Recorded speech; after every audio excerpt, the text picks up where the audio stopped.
جرأت کا نام ہے دیوبند والے۔ سامعین محترم، فضل احمد چشتی کے لونڈے کا دوسرا کلپ موصول ہوا۔ اس دوسرے کلپ میں لونڈا کہتا ہے کہ محرک اول مولانا ابو ایوب قادری صاحب ہیں۔ میں عرض کرتا ہوں محرک اول تو تم ہو، تم نے اپنے نمائندے کو کہا کہ آپ فون کریں امام المناظرین حضرت مولانا عبداللہ عابد صاحب دامت فیوزہم کو۔ انہوں نے فون کیا ہے، حضرت مولانا عبداللہ عابد دامت فیوزہم نے ان کے چیلنج کو قبول کیا، ان کو کہا کہ آؤ میرے مرکز میں مناظرہ کرتے ہیں، لیکن مفتی فضل احمد چشتی چھپ گیا، آج تک باہر نہیں نکل سکا۔ ہم اس کو للکار رہے ہیں کہ آؤ میدان مناظرہ میں آؤ۔ حضرت مولانا مفتی محمد انور اکاڑوی کے ساتھ جو آپ نے گفتگو کی تھی اسی گفتگو پہ مناظرہ کر لیتے ہیں، لیکن مفتی فضل احمد چشتی کو آج تک جرت نہیں ہوئی، آج تک وہ چھپا ہوا ہے۔ اس کو باہر نکالو، سامنے لاؤ، اس کو کہو کہ آؤ مناظرے کے لیے تیار ہو جاؤ۔ علماء دیوبند آپ کو للکار رہے ہیں، اگر آپ کے اندر جرت ہے، ہمت ہے تو آؤ میدان میں ہمارے ساتھ گفتگو کرو۔ لیکن مفتی فضل احمد چشتی مولوی احمد رضا خان کی طرح چھپ گیا ہے، جس طرح مولوی احمد رضا خان کو حضرت مولانا مرتضی حسن چاندپوری رحمت اللہ علیہ نے للکارا تھا۔ ساری ڈیٹیل جو ہے رسائل چاندپوری میں موجود ہے۔ مولوی احمد رضا خان کو کہا کہ آؤ میدان میں اپنا نکاح ثابت کرو، آؤ میدان میں اپنی اولاد کا حلال ہونا ثابت کرو، آؤ میدان میں اپنا نسب نامہ ثابت کرو۔ لیکن جس طرح مولوی احمد رضا خان کو جرت نہیں ہوئی، اس طرح مفتی فضل احمد کو بھی جرت نہیں ہو رہی۔ آگے فضل احمد چشتی کا چیلا کہتا ہے کہ یہ میرا آخری کلپ ہے، آئندہ جو کلپ آئیں گے وہ کل عدم سمجھے جائیں گے۔ کیوں بیٹا میدان میں رہے، غیرت پیدا کر، ابھی تو ابتدائے عشق ہے، روتا ہے کیا، آگے آگے دیکھیے ہوتا ہے کیا۔ ابھی تو میں نے مفتی فضل احمد چشتی کو مولوی احمد رضا خان کا باغی ثابت کرنا ہے، ان کے عقائد و نظریات کا باغی ثابت کرنا ہے۔ میدان میں رہے مفتی فضل احمد چشتی کا تو ایمان ثابت نہیں کر سکے گا، تو کہاں چلا گیا؟ آؤ میدان میں آؤ، ابھی میدان میں رہو۔ اگر آپ نے ماں کا دودھ پیا ہے، کسی چار جنگالی دا دودھ نہیں پیتا، میدان اچرائے میرے آڈیو دا تو جواب دے، ول میں تینو احمد رضا دا حلالی بیٹا سمجھے ساں، اتنے تک تیری نسل دے بھی شک ہے۔ تو کہنا ہے کہ کنجری دی اولاد، میں کہنا کہ احمد رضا خان دا کنجریاں دے نال جرا تعلق ہا، تو تعلق کو زہر پیا کرنا ہے۔ مزید اگر اس طرح دی تو نے گفتگو کی، زبان عصبی رکھتے ہیں، زبان ہمارے پاس بھی ہے، دلائل ہمارے پاس بھی ہیں، کتب ہمارے پاس بھی ہیں، الحمدللہ دلائل کے انبار لا دیں گے اور ایسی زبان استعمال کریں گے جس طرح احمد رضا خان کو اپنا نسب نامہ بھول گیا تھا، اس طرح آپ کو بھی بھول جائے گا۔ آئندہ زبان سنبھال کر کے بات کرنی ہے آپ نے۔ آگے فضل چشتی کا لونڈا کہتا ہے کہ انہوں نے مولانا حفظ الرحمان اور مولانا شبیر احمد عثمانی کو غیر معتبر کہا ہے۔ عقل کے اندھے، بے وقوف، دماغ کے گندے، میں نے ان حضرات کو غیر معتبر نہیں کہا، میں نے اس کتاب کو غیر معتبر کہا ہے جو آپ نے پیش کی ہے، مکالمۃ الصدرین، میں نے کہا یہ غیر معتبر کتاب ہے ہمارے نزدیک، اس کا کوئی اعتبار نہیں۔ حضرت مولانا حسین احمد مدنی رحمت اللہ علیہ نے کشف حقیقت میں لکھا ہے کہ یہ کتاب جو ہے جھوٹ کا مجموعہ ہے، اور اگر آپ اس کو ہمارے لیے معتبر سمجھتے ہیں تو آپ دکھائیں مولانا حفظ الرحمان صاحب کی یا مولانا شبیر احمد عثمانی صاحب کی اس پر کوئی تقریر ہو یا تائید ہو یا دستخط موجود ہوں۔ اگر آپ دکھا دیں تو پھر ہم اس کو معتبر مان لیں گے، ورنہ اس طرح کی غیر معتبر کتاب آپ پیش نہیں کر سکتے۔ اگر پیش کرنا ہے کوئی حوالہ تو کسی معتبر کتاب سے کر۔ میں نے یہ بات ثابت کی تھی کہ مولوی احمد رضا خان تحریک ترک موالات کا اور تحریک خلافت کا دشمن تھا۔ ڈاکٹر مسعود احمد لکھتے ہیں یہ دونوں تحریکیں جو تھی اسلامی تھی۔ مولوی احمد رضا خان نے ان کی مخالفت کی ہے۔ مفتی فضل احمد چشتی کا چیلا کہتا ہے کہ ان تحریکوں کا مقصد یہ تھا کہ کفار کی اشیاء استعمال نہ کی جائیں۔ نہیں میرا بیٹا، ان کا یہ مقصد نہیں تھا، بلکہ ان کا مقصد تھا اسلام کی سربلندی۔ وہ اسلام کی سربلندی چاہتے تھے، لیکن مولوی احمد رضا خان اسلام کا دشمن تھا، اس لیے ان کا مخالفت کرتا تھا، ان کے خلاف لکھتا تھا، ان کے خلاف سوچتا تھا، اور کفار کی حمایت میں، انگریز کی حمایت میں یہ بولتا تھا۔ ڈاکٹر مسعود احمد اپنی کتاب فاضل بریلوی اور ترک موالات صفحہ 27 پر لکھتا ہے کہ امام احمد رضا خان نے ایک استفتاء کے جواب میں مسئلہ خلافت پر محققانہ بحث کی اور اپنا موقف پیش کیا۔ چونکہ اس جواب کی اشاعت سے انگریزوں کو فائدہ پہنچ سکتا تھا، اس لیے اس کو شائع نہ کیا۔ ہاں، مولوی احمد رضا خان تو انگریزوں کو فائدہ پہنچانے والے تھے۔ تحریر کے ذریعے اور تقریر کے ذریعے احمد رضا خان نے انگریزوں کو فائدہ پہنچایا۔ آج تک اس کی نسل بھی انگریز کو فائدہ پہنچا رہی ہے۔ اور مفتی فضل احمد چشتی کے لونڈے نے بات چھیڑی ہے 1857 کی جنگ کی، اور کہتا ہے کہ وہی اثرات آج بریلویہ میں موجود ہیں۔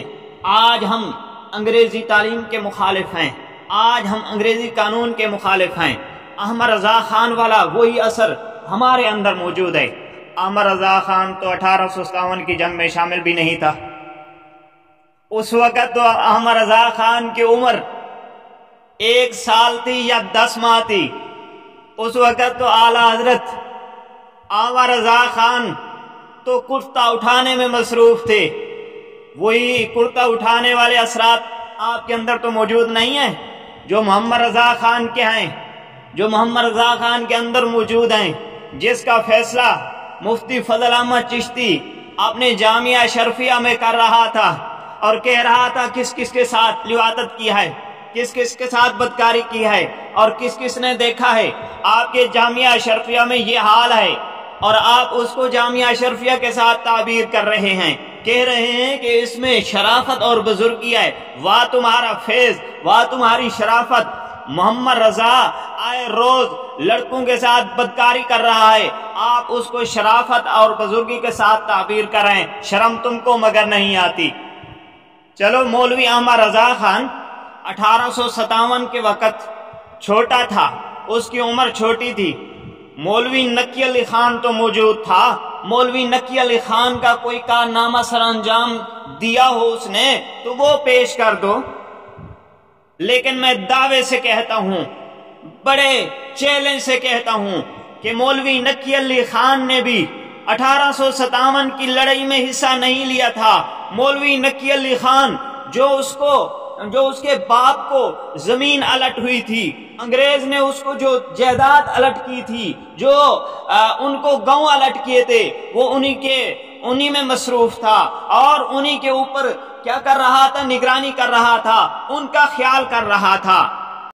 1857 کی جنگ آزادی میں کردار تھا تو میرے علماء دیوبند کا تھا۔ یہ میرے ہاتھ میں کتاب موجود ہے، کتاب کا نام تذکرہ علماء مشائخ پاکستان و ہند، جلد اول ہے۔ اس کا مؤلف جو ہے وہ محمد اقبال مجددی ہے۔ ان کا تعلق علماء بریلویہ کے ساتھ ہے۔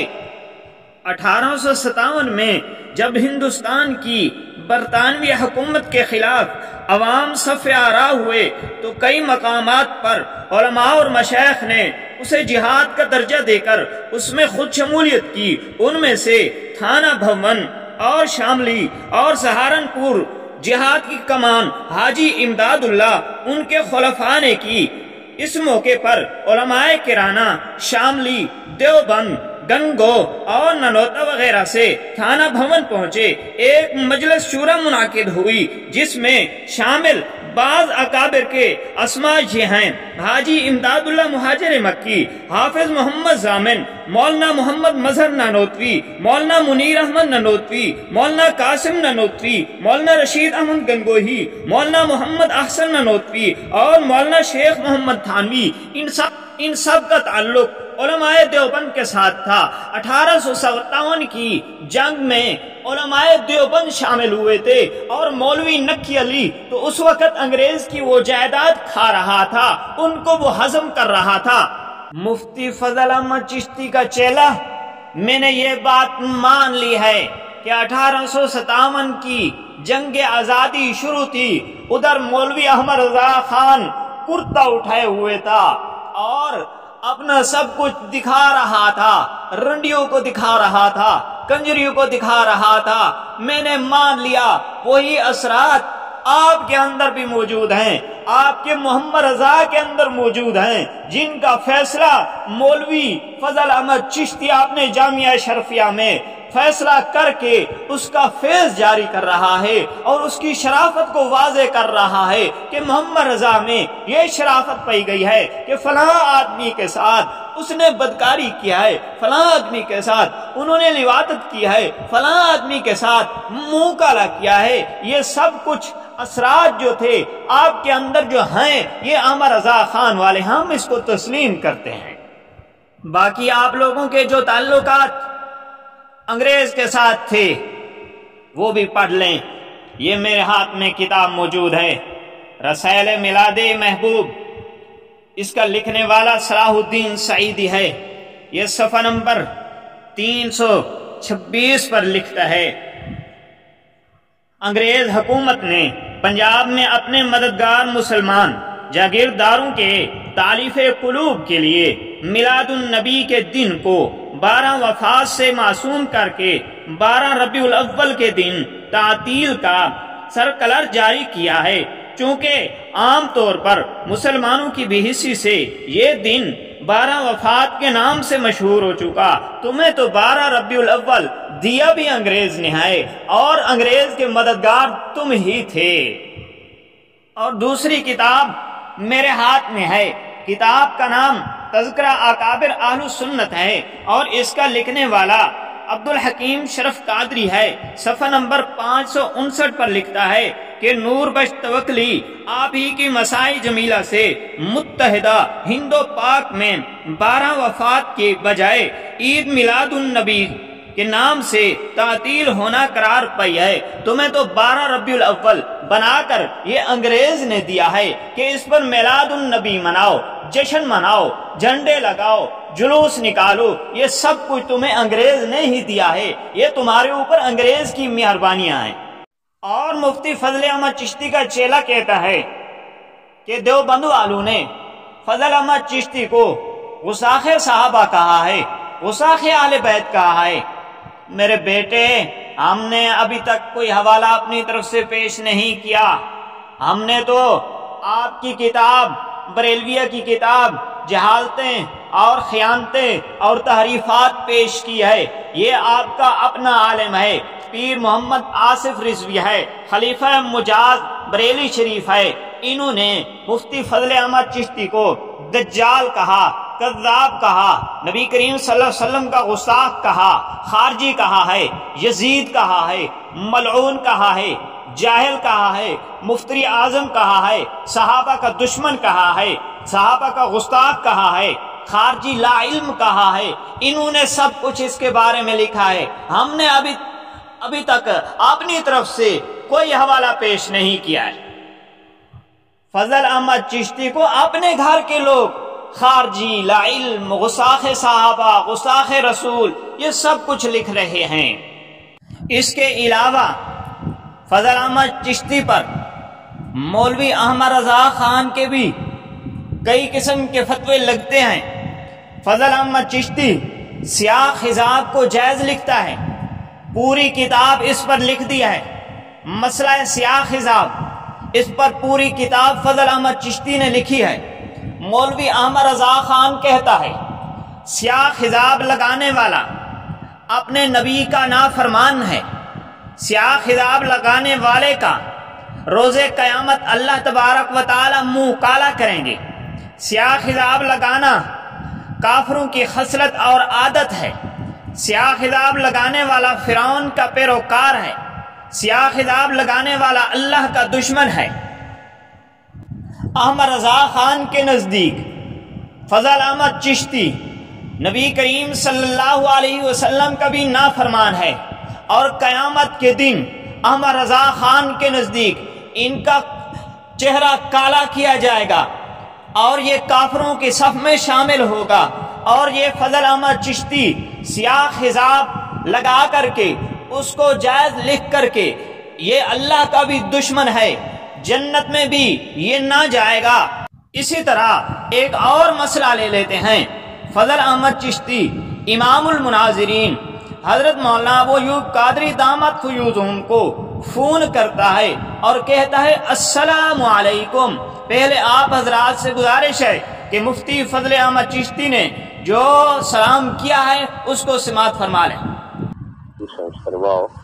یہ گل کرنا ہے۔ السلام علیکم جناب۔ وعلیکم السلام ورحمۃ اللہ۔ جناب خیریت ہے؟ الحمدللہ۔ جبکہ ان کے بڑے تو لکھ چکے ہیں، فتاوی بریلی شریف اٹھائیے، اس کا صفحہ نمبر 204 اٹھائیے، وہ لکھتے ہیں کہ دیوبندیوں پر سلام کرنا حرام ہے۔ اسی طرح فتاوی فقیہ ملت میں بھی یہ بات موجود ہے۔ اسی طرح فتاوی شارح بخاری میں بھی یہ بات موجود ہے کہ دیوبندیوں پر سلام کرنا حرام ہے۔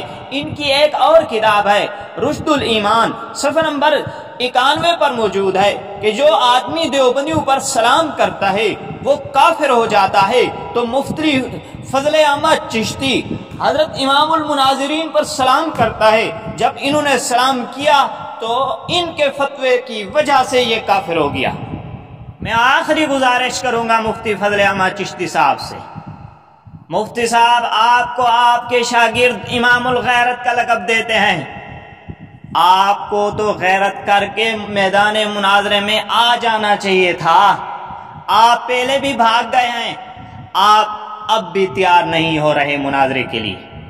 میں گزارش کرتا ہوں کہ آپ کو جو حضرت امام المناظرین مولانا عبداللہ عابد دامت فیوزہم نے فرمایا ہے کہ آپ حضرت مولانا محمد انور اکاڑوی صاحب دامت فیوزہم کی گفتگو پر مناظرہ کر لیتے ہیں، آپ کو قبول کرنا چاہیے تھا، آپ کو میدان میں آ جانا چاہیے تھا، لیکن آپ نے بھاگنے میں عافیت سمجھی ہے، آپ نے چھپنے میں عافیت سمجھی ہے۔ مولانا آ جائیں میدان میں، علماء دیوبند کے ساتھ مناظرہ کر کے دیکھیں، لیکن آپ اپنوں کے سامنے بیٹھے ہیں، اپنوں کے ساتھ آپ نے بریلویہ کے ساتھ گفتگو کی ہے۔ آپ کو پتہ نہیں ہے کہ علماء دیوبند علم کے سمندر ہیں، آپ کو میدان سے ایسے بھگائیں گے جیسا کہ مولوی احمد رضا خان کو بھگایا گیا تھا۔ آخری گزارش کرتا ہوں میں فضل احمد چشتی کے چیلے سے، انشاءاللہ تبارک و تعالی آپ کو جرت بھی نہیں ہوگی کہ میری باتوں کا آپ جواب دیں۔ اگر آپ غیرت کو ایک طرف رکھ کر کے جواب دینا بھی چاہتے ہیں تو پہلے اپنے استاد محترم کی یہ گفتگو سماعت فرما لینا جو آخر پہ میں لگا رہا ہوں، پھر اس کے بعد جواب کی جرت کرنا۔ السلام علیکم۔ وعلیکم السلام ورحمۃ اللہ۔ زبیر ہیں کتنے ہیں؟ جی زبیر ہیں جی کتنے بولا کتنے ہیں؟ کار ہیں یا کتنے ہیں؟ سونے سونی کلا بیٹھا کلا؟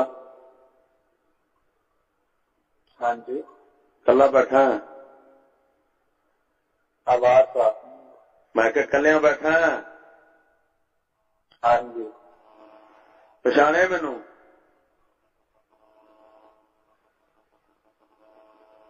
نہیں فضل احمد بول رہے ہیں؟ جی اور خیر ہے جی آپ کی طبیعت سے ٹھیک ہے الحمدللہ۔ میں کہ کلیاں بیٹھا ہے؟ جی جی بالکل کل بیٹھے جی اچھا یہ دس چھوڑ جڑے نا یہ کہندے نے زبیر دے نال لواقت ہوئی تے نال واقعی ہوئی؟ حضور میں قرآن مجید اگر فرماؤ تسی اور گل سمجھ حلفاں کہنا ہے اور نال کہ تیری شکل بگڑ جا تو گھر کو جاویں اگر جھوٹ بولا. میں حضور بالکل کہنے واسطے اگر فرماؤ تو میں جناب کو بھی حاضر ہونے واسطے تیار. اچھا جی حکم ہونا جی حضور دسو ہوں کی حضور آواز نہیں آ رہی. میں کیا ہوں دسو نا کی تھوڑے نال ہویا؟ میرے نال حضور کچھ نہیں ہویا، صرف اتنا ہے کہ الٹا انہوں نے مشکلیں کی اور نہیں میں ہر چیز دے بات قسم دینے واسطے تیار. کیوں جھوٹا ثابت ہو گیا؟ جی حضور وہ حلفیہ بیان دینا ہے کہ انہوں نے میری مشکل نہیں کی تھی، میں انہوں نے کوئی نہیں کی. جی حلفی بیان ہو دیتی بیٹھا دیتی بیٹھا. ہاں وہ کہہ رہا میں حلفاً بیان دینا بغیر کو میں جھوٹ بولا. یہ ہوں میاں جو کچھ تو کہہ رہے ہیں تیرے نال کوئی لواطت نہیں ہوئی، کوئی بدی نہیں ہوئی سوائے وہ. جی حضور میں بالکل میں قسم دینے واسطے تیار ہوں، میں سچ بول رہا ہوں. اگر تو جھوٹ بولے تو قرآن مجید کی قسم کھا کے کہو کہ میری شکل بگڑ جائے اور میں گھر پہ جاؤں. جی حضور میں قرآن مجید کی قسم کھا کے نا اگر میں ملاقات ہوئی ہوئے مطلب ہے کہ میں جھوٹ بولا اگر جھوٹ بولا تو میں گھر پہ. جی حضور. اچھا ہوں یعنی انہوں مشکل نہیں کی تو کچھ نہیں تیرے نال باقی لواقت نہیں. ہاں جی نہ ممی انہوں نے مشکل نہیں کو نہیں کی تھی. ٹھیک ہے میں جی نہیں میں قسم دے بلکہ دے دیتی ہے حضور. اپنی عزت بچانے واسطے تو نہیں کرن دیں گل. نہیں حضور. اچھا حضور قسم ایک آخری قسم حضور ہے کون کھاندا حضور. صحیح گل ہے. آصف کہندا ہے کہ میں دیکھیا ہے ایک منٹ نال سن لو. نالے وہ کہندا ہے کہ میں ویکھیا تے نالے زبیر نے کرسی تے بہا کے دسیا سی. انہیں دسیا سی محمد نہیں ضرور ایسی گل کو نہیں ہے. اچھا محمد رضا نے آ کے بیٹھ کے دسیا کرسی دے بھی این کراندا سی نالے پہلے کراندا رہے ہن خلاف ہو گیا. نہیں حضور آصف نو ذرا بھی اینو نہ ایک سوتر دا بھی کسی گل دا نہیں پتا. یہ زور سنیا سنائیاں جہاں نا ادھر ادھر یہ جڑا نا وہ بمدا پیا زور یہ ذرا نہیں پتا. بس میں زور اگر آپ فرماؤ تو میں اتنے حاضر ہو کے سارا کوئی عرض کرا. یہ زور ایک سوتر کا نہیں پتا کسی طالب علم کے بارے یا کسی کوئی ایسی گل یہ بالکل نہیں پتا. اچھا یہ صرف زور اچھا ہم سنتا بچہ ہے نا زور اس نے صرف حضور دسیا اور اپنے ذاتی طور پر کوئی شے نہیں پتا. ٹھیک ہے. اچھا اگلی گل ہے تینوں اپنے تو علاوہ کسی اور کا پتا؟ مینو اپنے تو علاوہ حضور میں سنیا میں اپنی اکھاں نال حضور نے دیکھا. ٹھیک ہے جی ٹھیک ہے. السلام علیکم. وعلیکم السلام.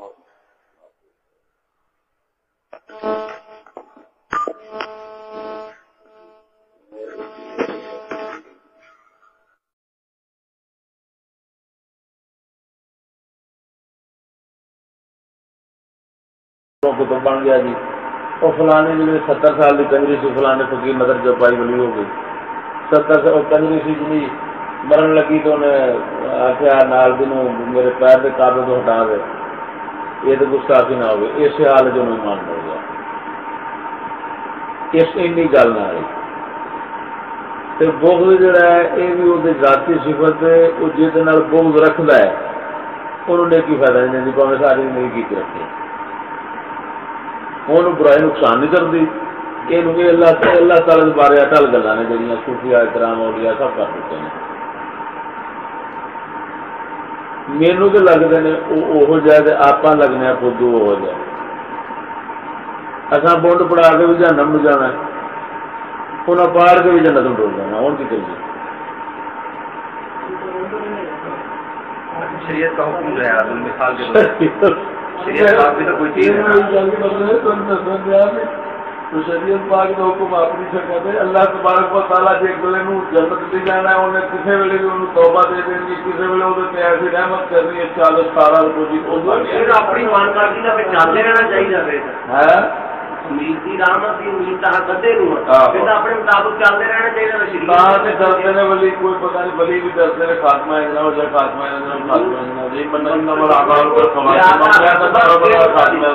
زیادہ رغبت نیکی ہوں سی یا دوسرے پاس اللہ کا ولی بھی ہے نا جی، رغبت ساری عمر نیکی والی رکھتا ساری زندگی کو برائی رہے، برائی چھپا رہے، رغبت ہو گئی نہ ایک دم ادھر کشش آ گئی دل کی چل آ گئے چال